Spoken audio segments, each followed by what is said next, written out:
these stars I'll live to tell the tale.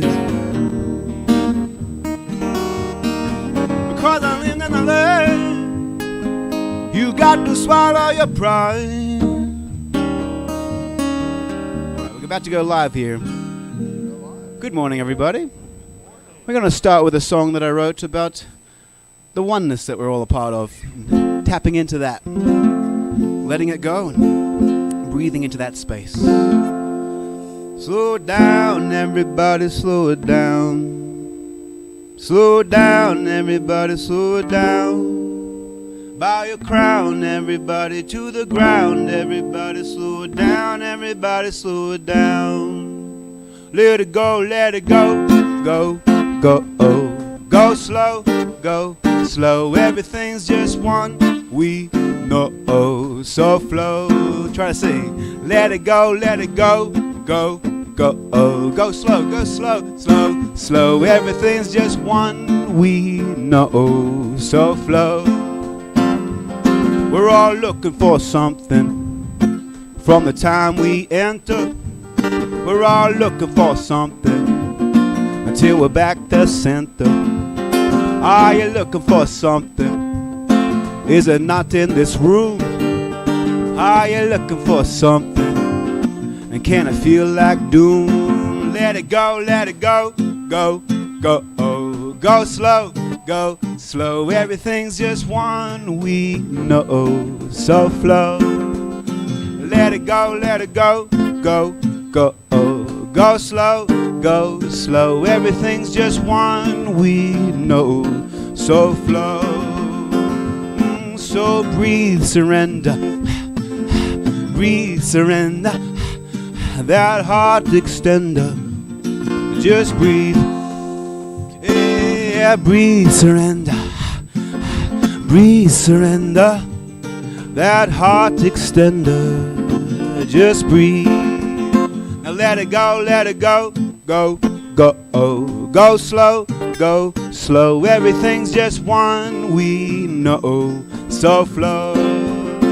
Let it go, go, go, go slow, go slow. Everything's just one, we know, so flow. Slow it down, everybody slow it down. Slow it down, everybody slow it down. Bow your crown, everybody, to the ground. Everybody slow it down, everybody slow it down. Happy Sunday, everybody. Good morning.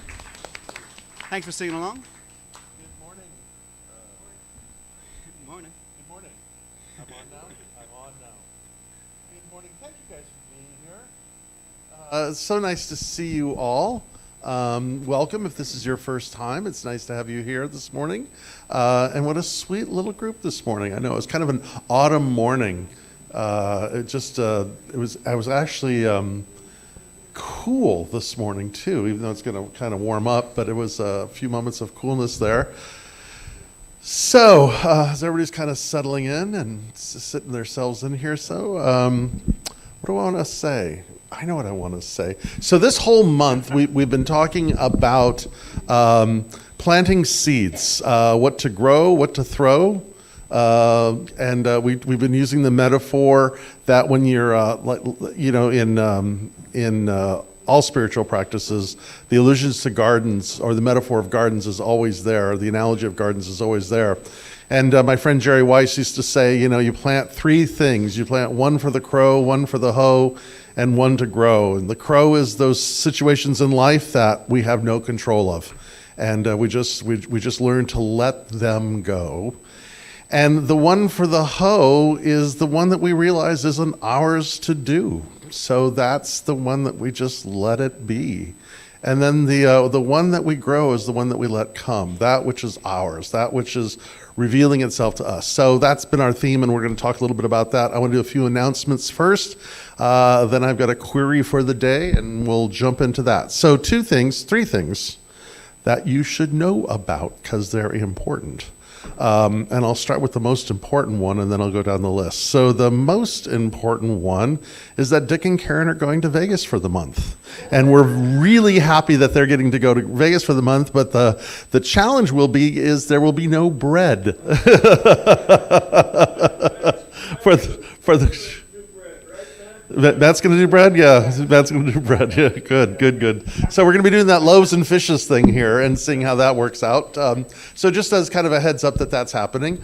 The second thing that's going on is I'm going to be doing a new member class, but it's not just for new members, it's for old members if they want to, or for anybody that wants to join.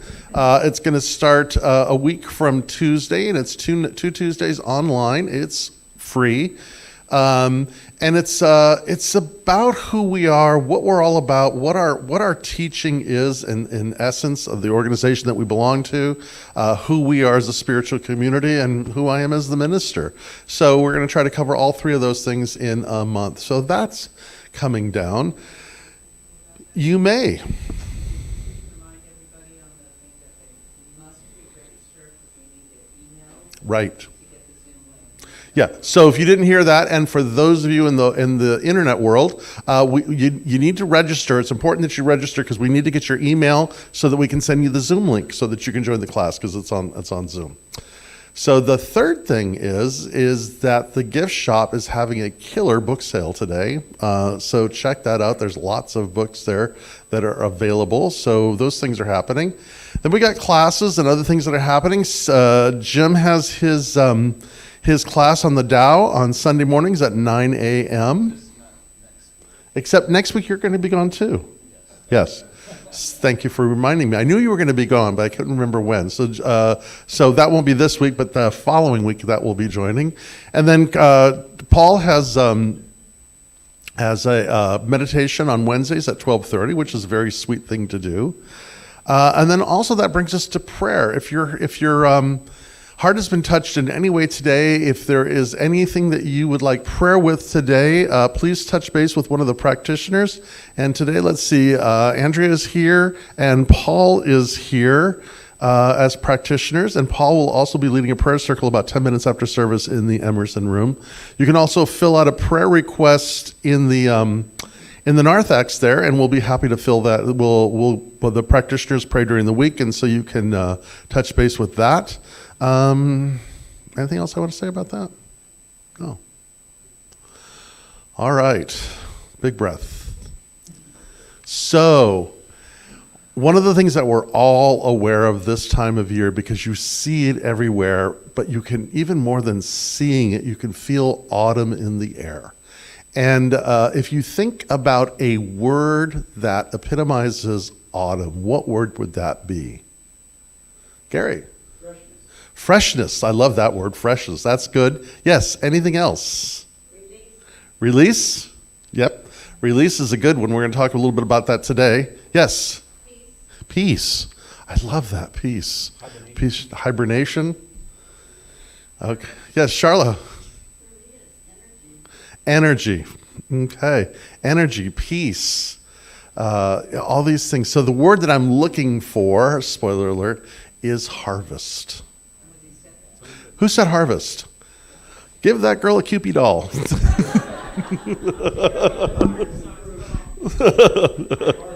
Yeah.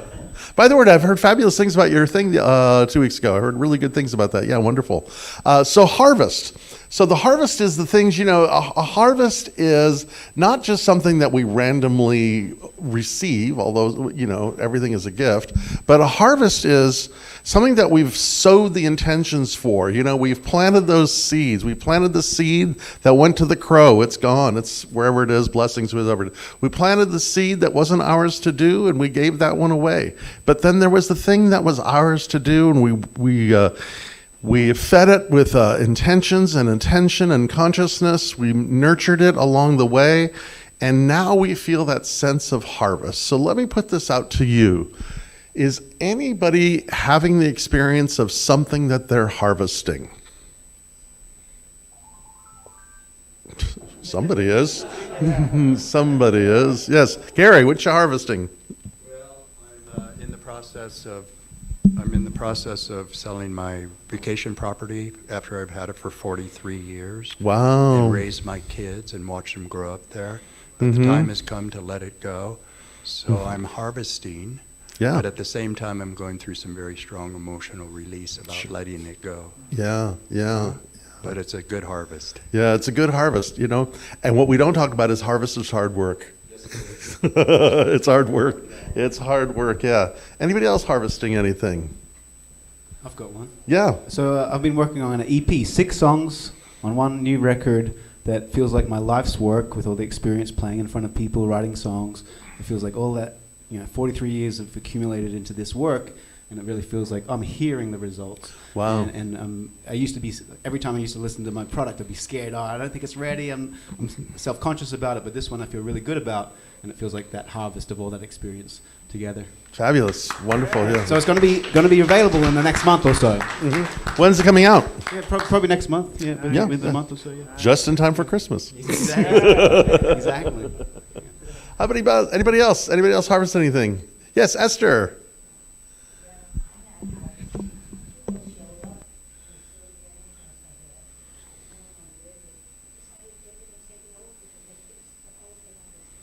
Fabulous. Wow. That's a harvest. Yeah, that's a harvest. Yeah. Yeah, we got some harvesting at our house going on too. Not many plants, but other things that we've put intentions into. Anything else? Yes, Jim. So it's hard to believe, but January will actually be 2 years that we started the Going Through the Tao classes. And it's been a tremendous experience for myself, just being able to go through and work on all that. And I feel like it's really brought together a lot of the concepts in a much more solid way for myself now. Fabulous. Fabulous. Good. Wonderful. I just realized, as you were talking, I just realized that there was something that I was supposed to do last week that I did not do. Oops. Yes. Anyone else? Anything they're harvesting? Well, let's just celebrate all those things, man. Putting the hard work in, nurturing something for years, whether it be music, classes, properties, houses, any of those kinds of things. Let's just become aware of them and bless them and celebrate them. And with that, Paul, why don't you bring us into service today? So welcome, everyone.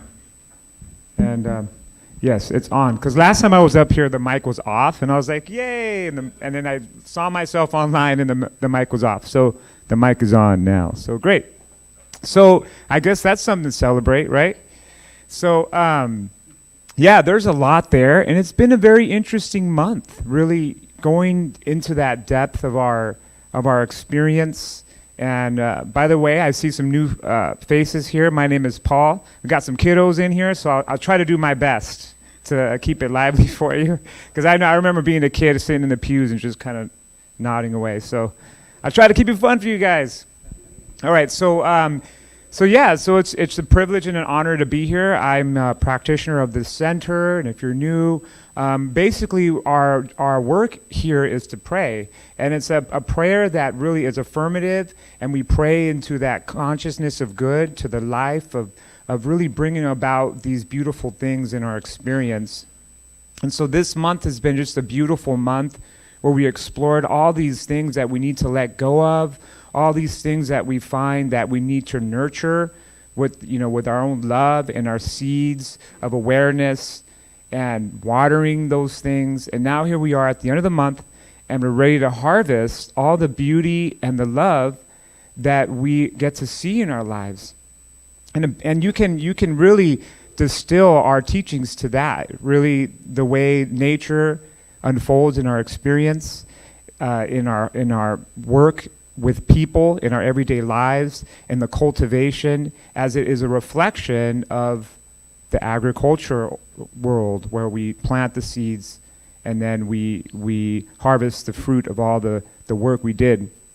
And it's such a therapeutic process for me as well. I go to my backyard and I start working on there, and I just feel so good. Like the earth really replenishes me with so much energy and life. And I think ultimately that's the idea of harvesting, is really that felt sense of goodness and the ability to stay with that, even though in our experience things may not reflect that, right? You know, we get a flat tire or whatever happens, we stay the course and we continue in prayer, as we are here to do for you and for ourselves and for everyone. And so that's our work. And so speaking of prayer, let us simply pray into that and really usher in this beautiful time we have here together in our journey, wherever we are and whoever we are in our experience.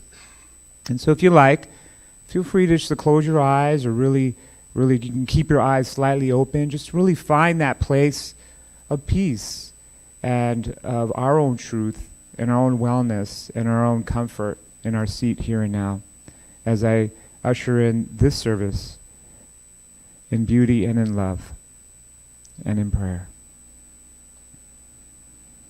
And so let us simply acknowledge that essence of life, that nature of goodness that is everywhere present. And in this beautiful time of year where we reflect and we are illumined by this presence of love that resides in each and every one of us, that is a container of all that is happening in our experience. For we don't shy away from certain things that may not be like the love that we want to experience, but we know in some way we can cultivate the love in all that may not appear to be that which we want it to be, because we usher in and we connect to that presence of life, that spirit of love, the joy and the camaraderie that we experience with our friends and family, the fun, the beauty, the laughter, and the peace. That is that expression of God, and it is here now. And so with that, I give thanks. I give thanks for the love that is poured forth by our beloved Reverend Dr. Guy, for the love that is poured forth by Lee Coulter and Jim in their sounds of love, of beauty that comes out through their soul. And I give thanks for everyone here today as we gather with our hearts and minds and open to simply be here with one another in this short time where we get to find our depths and our sense of faith that we are led by this divine presence, this spirit, this love. And so for that, I release and let God, and so it is.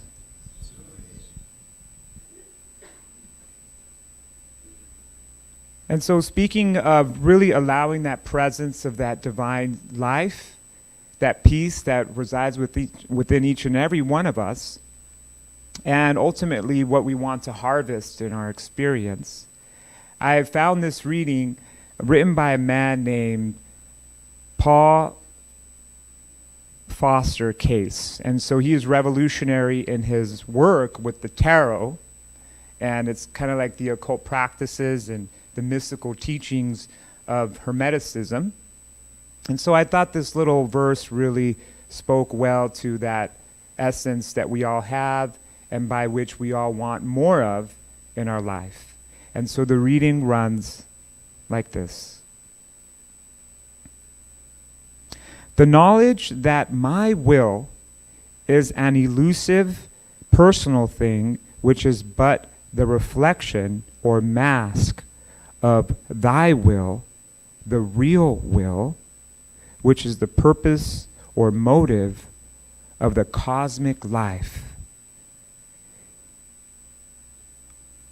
A will absolutely free and certain to be realized. And so with that, we will rest with that cosmic will in our short meditation, as I will now bring the bowl here.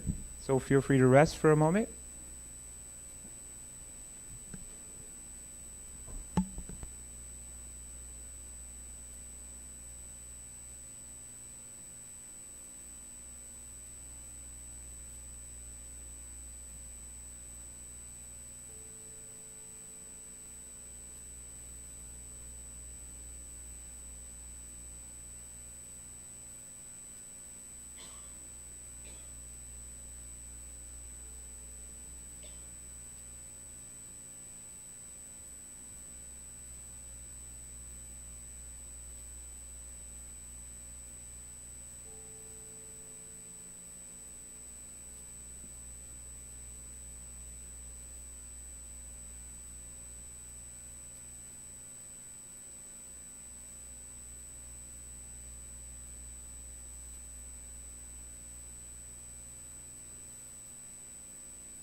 with love and light, and so it is.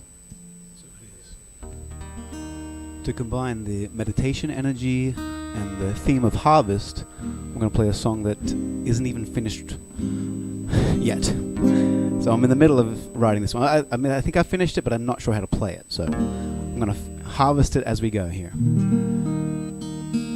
And it's I wrote it in a meditative space of just dialing into your body, the wisdom that your emotions have about the tension that it holds about your needs that you're ignoring, or the tension that you haven't thought about in a while, and how the body just has those stories if we dial in and tune into what we need to listen to. So Every day you've got to listen to your body. Your body's trying to lead you through this party.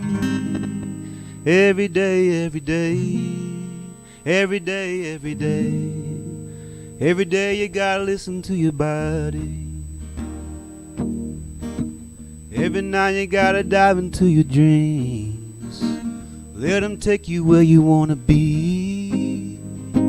Every night, every night, every night, every night. Every night you gotta dive into your dreams. Stay true to you. Stay true to you. Every breath you gotta give it to the oneness.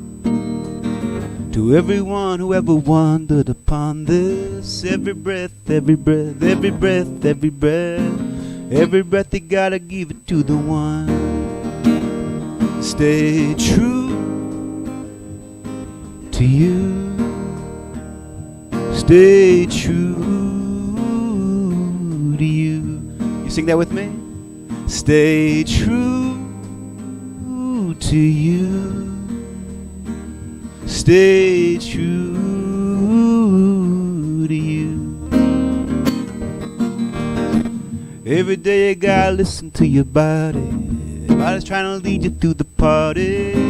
Every day, every day, every day, every day. Every day you gotta listen to your body. One more time. Stay true to you. Stay true to you. Stay true to you. Stay true to you. Oh yeah. Please welcome the good doctor, Reverend Guy Williams. Thanks, Jim. Thank you. Organize myself for a second.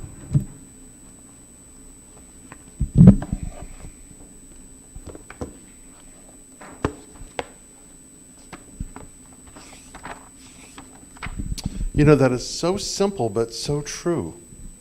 I mean, isn't that the essence of what it is to be true to who we are? To recognize that the infinite life of the universe and all of its creation has made each and every one of us so distinct, so special, carrying something so important. I think just that's wonderful. So I want to start my talk today by talking about chestnut trees. So what do you know about chestnut trees? So let me tell you a little something, because I was thinking about them a lot this week. So apparently at one point in the history of our country, our continent, chestnut trees were like the most prolific tree, particularly in the east and east of the Mississippi, to the point that there was considered one large chestnut forest that went from the eastern seaboard all the way to the Mississippi River and beyond. That you could literally, if you were a squirrel, jump from chestnut tree to chestnut tree all the way from Connecticut to Kansas. And chestnut trees had this remarkable chestnuts, right? And they were prolific. So the thought is this, is that if one lived in pre-colonial times, it would have been almost impossible to starve to death because of the proliferation of chestnut trees. And when the first European colonists got here, this is just what there were. There were chestnut trees all the way there. What happened about a little over 100 years ago is a blight came in and wiped them out. There are no chestnut trees on the continent anymore. None. None. And my thought is this.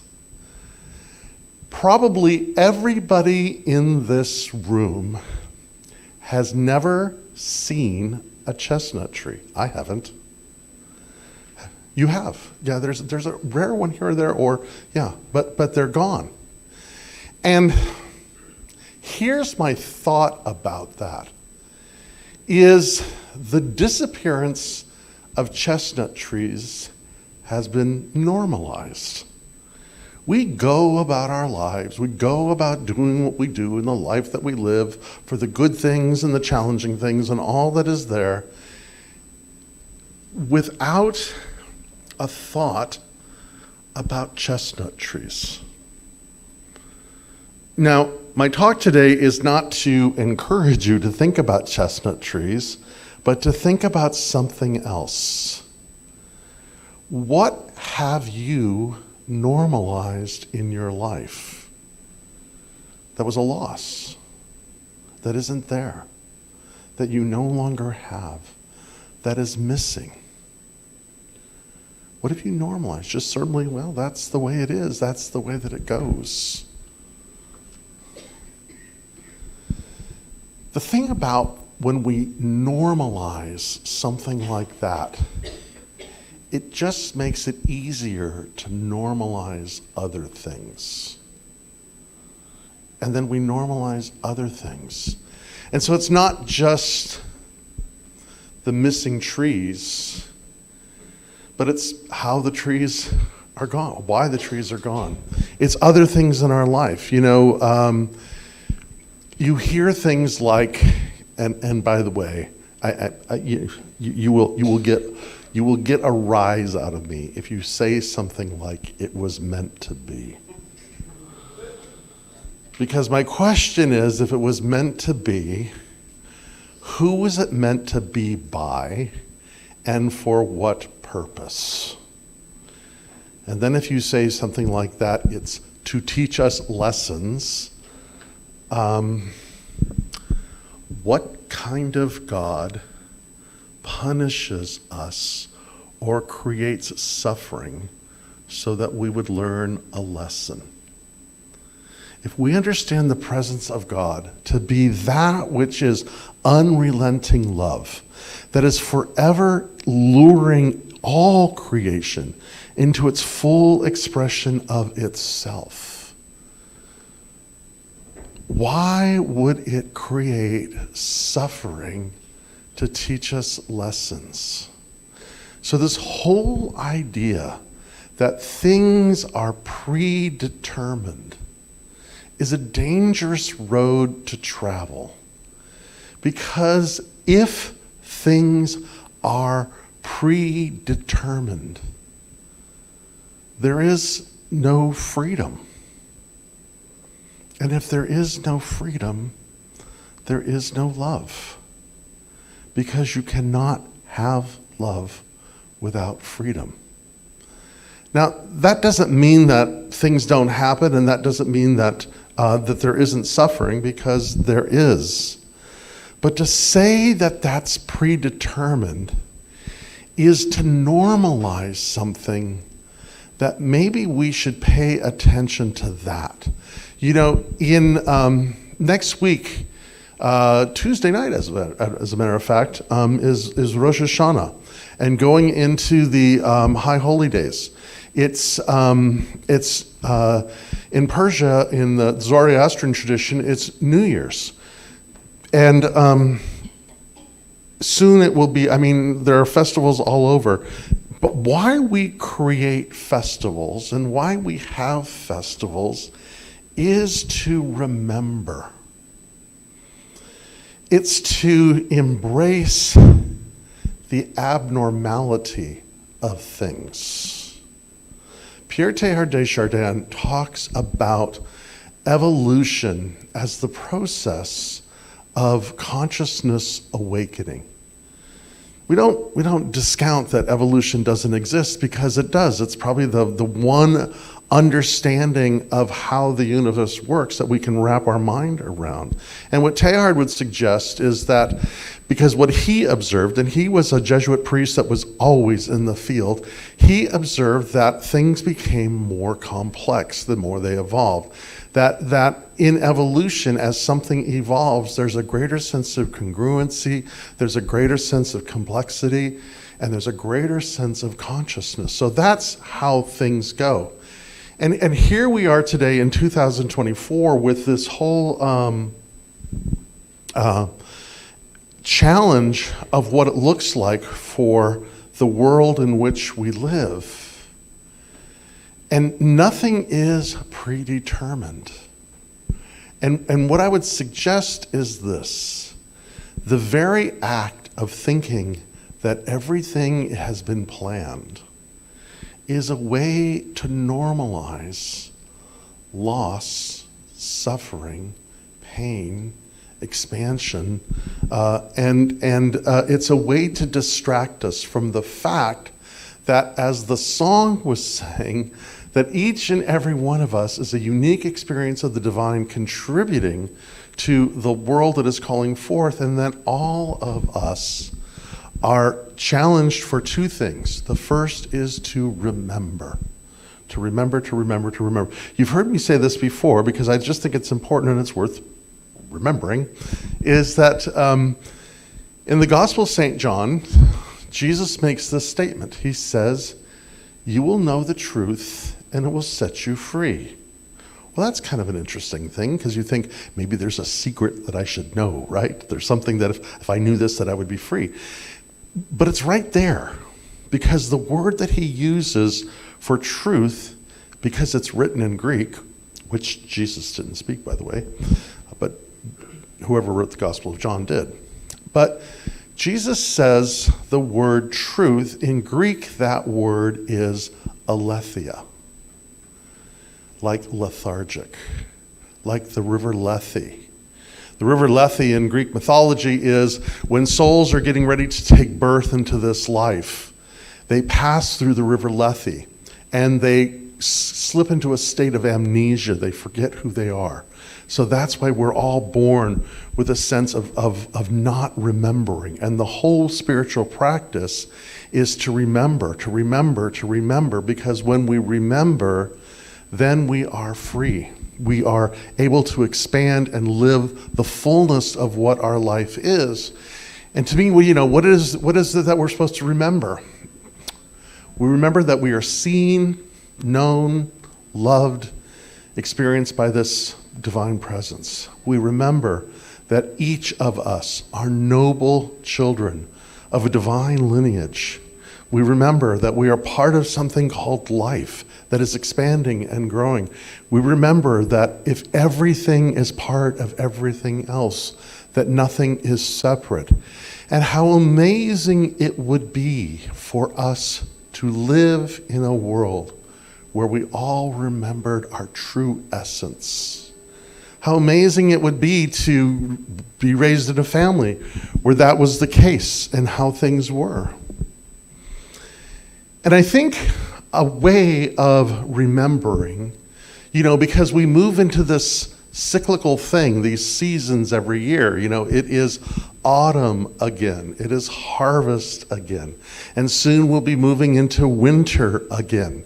And soon after that, we'll be moving into spring and then summer. And then there's all the festivals: Thanksgiving, Day of the Dead, Halloween, Christmas, Rosh Hashanah, Yom Kippur. All these things are there for us to remember, and to remember. And there's certain practices that we're invited to participate in. Something that Joseph Campbell says that I think is really interesting is he says that when we practice ritual, we become part of the myth. So when we practice something, it becomes alive and real to us.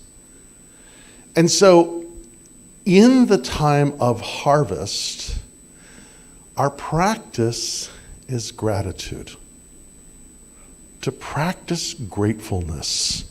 Brother David Stendhal-Rost, who is a Benedictine, wrote this. He says, if you are grateful, you are not fearful. And if you are not fearful, you are not violent. If you are grateful, you act out of a sense of enough and not a sense of scarcity. And you are willing to share. If you are grateful, you are enjoying the differences between people and respectful to everybody. And that changes the power pyramid under which we live. There is so much there. If we are grateful, we are not afraid. Think about that. Think about moments when you are experiencing gratitude. When you just, maybe you have this moment where you look out, it's something that you've created and harvested, something that is well done, and you're in that place of gratefulness, how expansive life feels in that moment, right? You can experience it. And what I would also offer to you is if you are afraid, if you are fearful, if you begun practicing gratefulness, it works as an antidote to that fear. And then there's something powerful. If we are grateful, we are not separate. We're together because we're expansive. If we are grateful, we understand sufficiency. You're never grateful and experiencing lack at the same time, right? It's kind of like you can't be experiencing anxiety and breathing at the same time. If you find yourself getting anxious about something, if you notice, you've probably stopped breathing, or you're breathing shallowly. So the antidote to anxiety or fear is to breathe. The anxiety to feeling that you're being closed in is to move into this sense of gratefulness. And when we are in that state of gratefulness, there's a presence about us. Have you ever been around somebody who just lives in the presence of gratefulness? You just want to be around them. Because there's not fear. They're not closed. They're open. They're interesting. They're curious. They're expansive. They're all those things.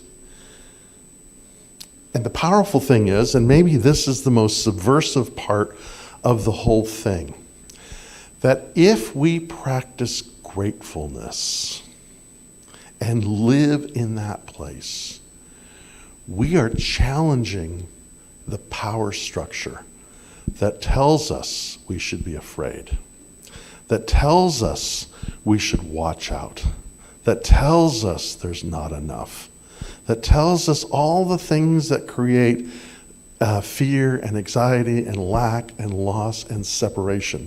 So what I would offer then is gratefulness is a true revolutionary act. It is an act of defiance against the machine. And that's why we practice it, because of the changes that it evokes. So one of the things that I'm grateful for is that I belong to this fraternal order. And I was with a friend of mine the other night, and he is a Zoroastrian. He is a real practicing, reads the Avesta Zoroastrian, and I love that about him. And for those who aren't familiar with the Zoroastrianism, it is probably the most ancient of the religions that there is. It grew in the land of Persia, Iran. And it is this incredibly beautiful, intricate religion. In fact, so much of the Hebrew Bible is influenced by the workings of Zoroastrian. Zoroastrian was a prophet. Actually, his name was different, but that's how it's translated into Greek. But my friend was talking to me, and I looked it up because I was like, is he just kind of saying this because it's a cool thing to say? And I read it up, and it's like, sure enough, that's what's in the Avesta, which is their sacred scripture. That Zoroastrianism, the practice of Zoroastrianism, can be distilled to three things: good thoughts, good words, good deeds. That's it.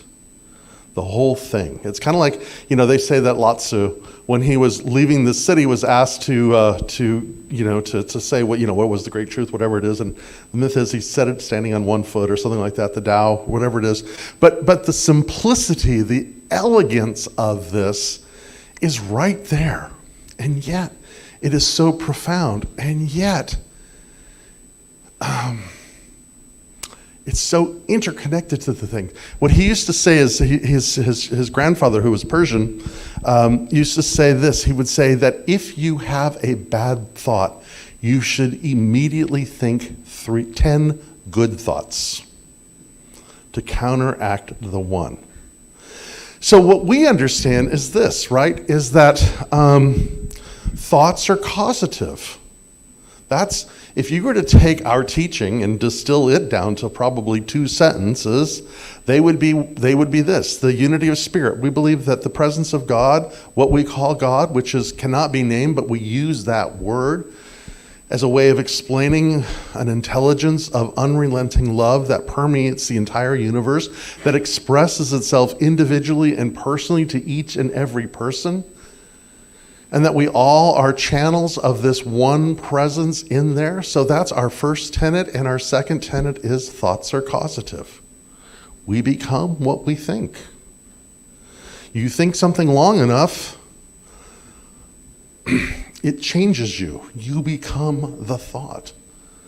And so we practice awareness of what we're thinking. Now again, we live in a world that tells us we have no control over this. But we do. We do. We have a conscious mind and an unconscious mind. An objective mind, which is the mind that sees out, and a subjective mind, a mind that sees in. We live in a world of what is seen and unseen. We are aware. And the fact that we are having this conversation, the one thing that we can be absolutely sure of is that we are. Because nothing can convince you that you are if you are not. Right? There's an old joke that Descartes went into a bar, and the bartender says, "You want a beer?" And he says, "I don't believe I do." And then he disappears. No one ever gets my jokes. I think that's funny. You got it, right? Cogito ergo sum. I think, therefore I am. If I don't think, then I am not. All right. Yeah, that's why I'm not a comedian. But I think that's true. So, but the bottom line is this, is that each and every one of us in this room knows one thing for sure, and that is that you are. And that when you are thinking something, you have the capacity to change what you're thinking to something else. Now, there's a lot of spiritual practices that encourage us, that teach us how to do things: mantras, yantras, art, song, chanting, whatever the case may be, prayers, whatever the case may be. All these things are designed to do one thing, and that is to direct our thinking to the good, because we become what we think. And then what follows our thinking is what we're speaking. Abraham Heschel says, words create worlds. I love that. Words create worlds. There's something powerful. In fact, again, if you go back to the Gospel of St. John, let me back up and I'll get right back to it. So a lot of times people think to me, God, you talk a lot about Christianity in the Old Testament and the Hebrew Bible a lot. I do, because that's kind of the reservoir of where my spiritual teachings come from. Now, what you never hear me say, you never hear me talk about is like salvation and sin and, atonement and all those other kinds of things, because those are kind of inventions after the fact. But the Gospel of St. John is a handbook to a mystery school. Just read it. Pay attention to it. There's some fascinating, cool stuff in there. But anyway, the whole gospel begins with this. In the beginning is Logos, Logai, word, the spoken thing. In the Hebrew Bible, there's this great creation myth which begins with what? And God said. But that's us too, because what we declare is, every time you say I am and follow it with something, you are making an affirmation about your being. Think that through. Every time you say I am, it is an affirmation of your being. I am grateful. Powerful. It's a much better affirmation than I am bored, or I'm lonely, or I'm hungry. So again, the conscious mind directs the subjective mind, but the conscious mind directs the spoken word, what we speak. And we all know this, right? We all know the power of our words, not just for ourselves, but for everyone around us. And then there are our deeds, the things that we do in this world. James Baldwin says this. He says, I can't believe what you're saying because I see what you are doing. And in the end of the day, what defines us in this world is what we do. I'm reading a book right now because I like light reading, and it's called Bystanders. It's about the bystanders to the Holocaust, and one of the things that it says is this: is the woman who wrote this, Victoria Barnett. She says, a bystander is not a noun; it's a verb. It's a doingness. When we are bystanding, we are doing something. Now, what she goes on to say is that when we are bystanding, what we are essentially doing is giving permission to whatever is happening around us. Right? It's an act of something. It's a deed that we are doing. And so again, we think about that. We think about what we have normalized and what we think about that. And then we speak it. And then we do it. And each and every one of us is creating the world that we are living in today. And each of us are participating in evolution. At the beginning of this month, I talked about how something happened within the evolution of humanity, which is evolution is no longer being determined by natural selection. Evolution on this planet is being determined by human behavior. Think about anything going on the planet today, anything going on in the planet today.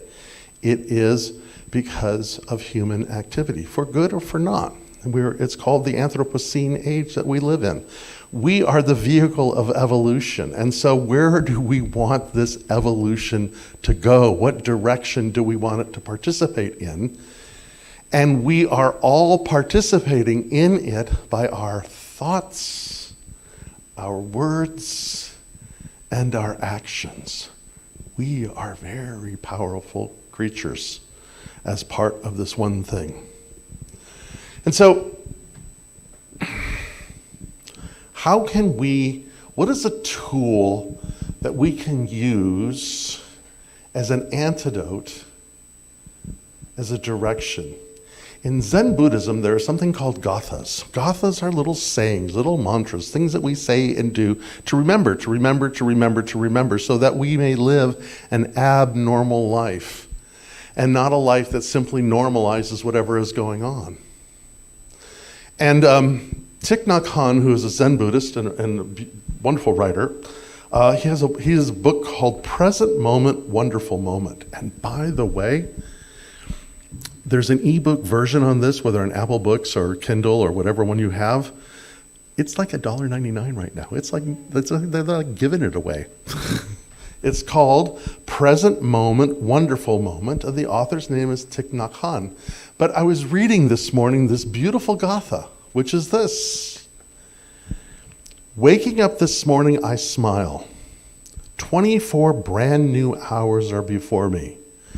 I vow to live fully in each moment and to look at all beings with eyes of compassion. What a fabulous way to wake up, right? There you get up, and you do the things that you do, I practice in the morning what's called RIP, RIPI. I rise, figure out what the P is, and I meditate. I get into my spiritual practice. But to wake up and to think this, to say this, to think this, to speak it, and then to live it. Waking up this morning, I smile. 24 brand new hours are before me.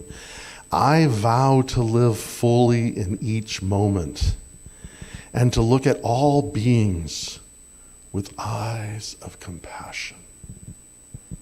Yeah. Thought, word, deed.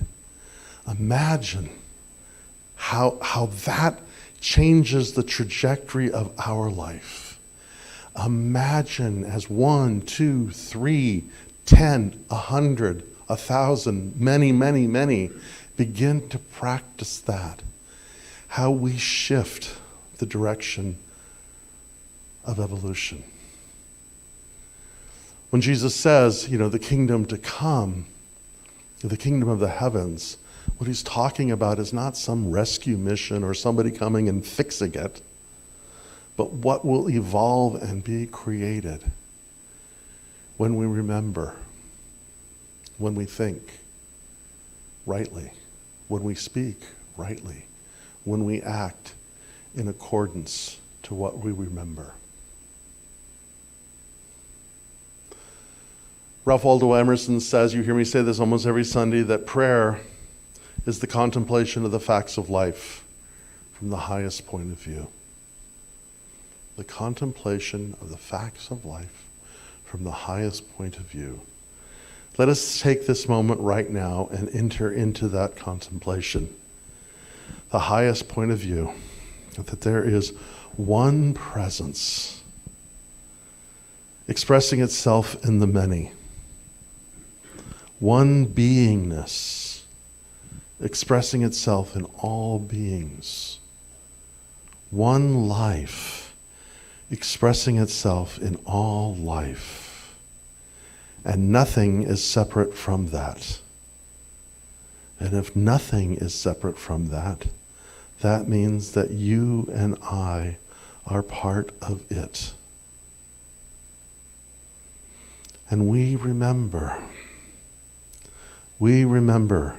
that the truest thing about us, is that we are seen and known and loved by the very thing that has brought all creation into being.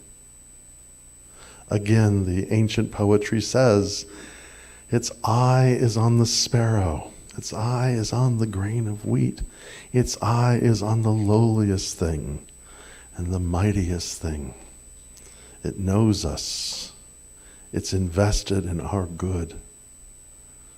And so we think in this term, and we speak words that heal, words that reconcile, words that affirm the good. And we open ourselves to walk in this world. We remember that great Navajo prayer. Beauty stands before me. Beauty stands behind me. Beauty is to my left. Beauty is to my right. Beauty is above me. Beauty is below me.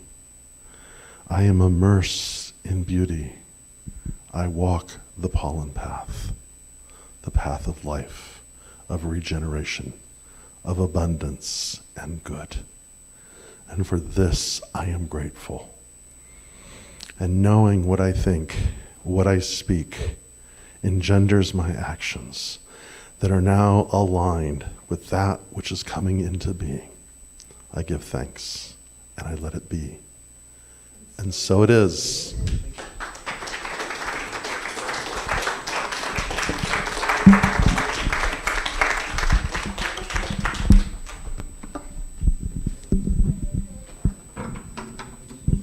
Wonderful, Rev. Thank you, always. A weekly TED Talk. The TED Talk sermon. Little combo. All right, here's some gratitude to put in our system to change these thoughts, to solidify these thoughts.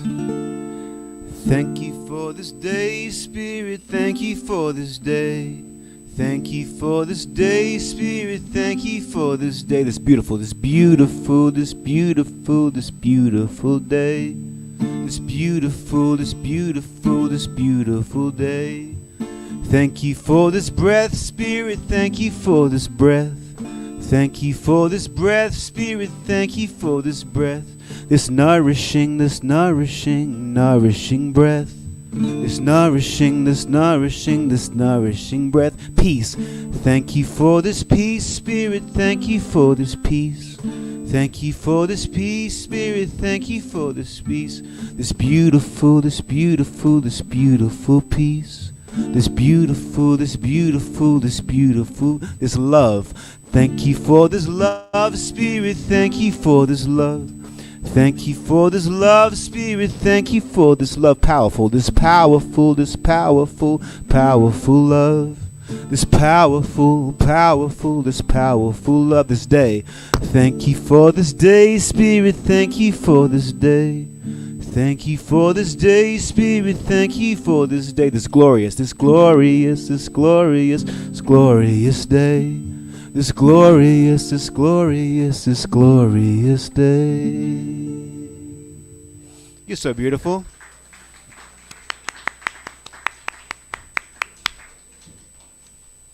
Glorious indeed. Wow, that's a great word. Glorious. I love that word. Glorious. Very Australian. Australian glorious? Yeah, in Australia we use glorious all the time. Like you wake up in the morning and just go, oh, what a glorious day! That's that in rugby league, playing rugby. Oh, what a glorious move! I love that. Yes. Gloria. Pardon me. Glorious it is. And here we are in our time of conscious giving. And so I love what Reverend Guy had just said about being grateful and this sense of gratitude that we have and the gratefulness to be here every Sunday and to cultivate this sense of appreciation and gratitude. And he also said when we're grateful, we share. And so this is our moment to share our gifts, the hard work that we put forth into our lives every single week. and the gratitude we gain from that and the harvest. And we share by keeping this place going where every Sunday we get to be nourished by the wisdom and the insight, and it just brings us to a further depth in our being. So, if you're giving today, feel free to hold your gift to your heart as we pray for this gift, whatever that gift may be. If it's a prayer, if it's in the form of currency, if it's in the form of love. May these gifts be that presence of who we are as we are here sharing that, and we expand with that presence of love each and every day and in each and every way. And so we send these gifts forth to that divine, knowing that it goes forth and it brings a greater sense of love to the world. For this I am thankful, and so it is. Give me your money. There you have it. I'm happy to do it.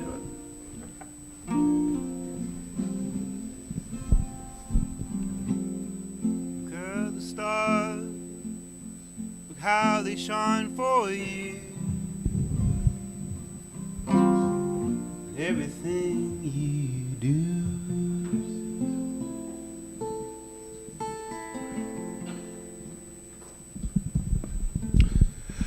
So thank you once again for being here. I want to reiterate a couple things. We have Dick and Karen going to Las Vegas, and so we're going to have to live a month without that onpouring of bread, but we will survive, we will thrive. But please give them both some love and some gratitude today. And Kurt and Deanna, who are in the kitchen, give them some love, because every Sunday we have a feast. We really, truly do. To me, the most sacred thing is the table that is spread out where everyone is invited, and you're all invited. So I want to thank Mike and Steve for making us sound good today. Thank you guys for that.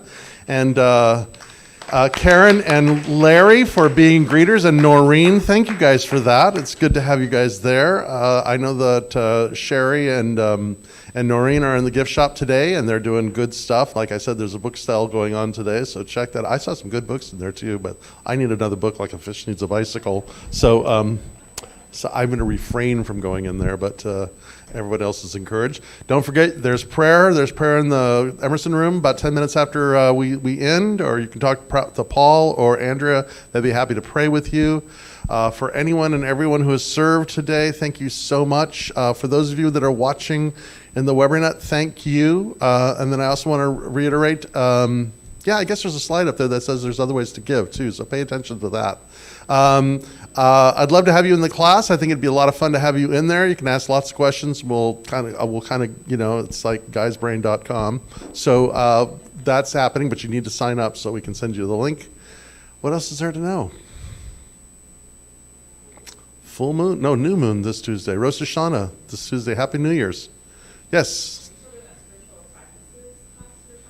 No. This one is for anybody that wants to become a member. This is an informative class. I mean, we'll get into spiritual practice. We'll talk about that, but it's 2 weeks. Yeah. Okay. With that, let's pray out. And again, we just let ourselves remember. We breathe into this moment. We let our thoughts remind us of the good that is there. The good that is ours in this moment. We just breathe that in. And may this day be one of remembrance. And in that remembrance, may we each and every one of us be filled with wonder, amazement, and awe. May each one of us be surprised today in such a way that we remember. We get drawn out of and startled out of our complacency, out of what we have accepted to be normal. May each one of us experience the absolute joy of what it means to be abnormal. And we give thanks. We let it be. So it is.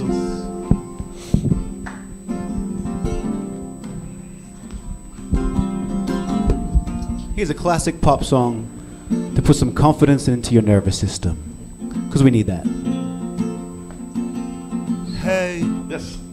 don't write yourself off yet. Always. Always. It's only in your head you feel left out or looked down on.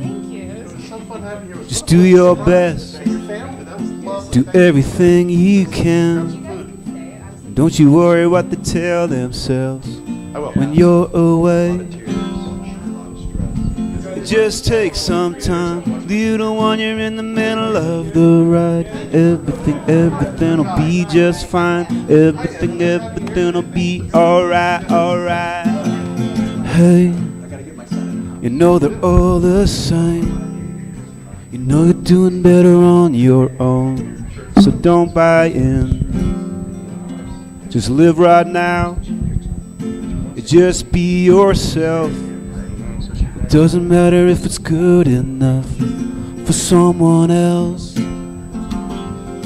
It just takes some time. Leave the one you're in the middle of the ride. Everything'll be just fine. Everything'll be alright. It just takes some time. Everyone, we're in the middle of the ride. Everything'll be just fine. Everything'll be alright, alright. It just takes some time. Everyone, we're in the middle of the ride. Everything'll be just fine. Everything'll be alright, alright.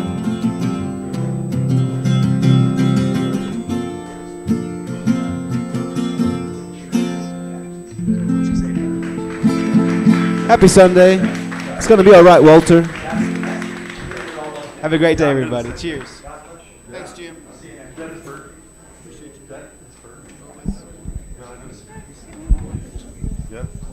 Just softly walking in my seat. Yeah, right. I don't want your dad. I don't know if he knows my thoughts on that. Yeah. It's pretty unequivocally provable. You are so welcome. Absolutely. Good seeing you, Esther. Hey guys, how are you, bud? I'm well, thank you. Hello. Good morning. Good morning. Good morning. Steve? We did, I saw that. Kiddos, I'm so glad they could. That doesn't change the fact that the chemical makeup of the universe and the physics makeup of the universe is predetermined. And predetermined doesn't mean there's a plan. There's no plan. What a plan has some sort of conscious. Right, exactly. That's what I'm saying. Because I'm like, my thing is like, I think I believe everything's predetermined based on the science.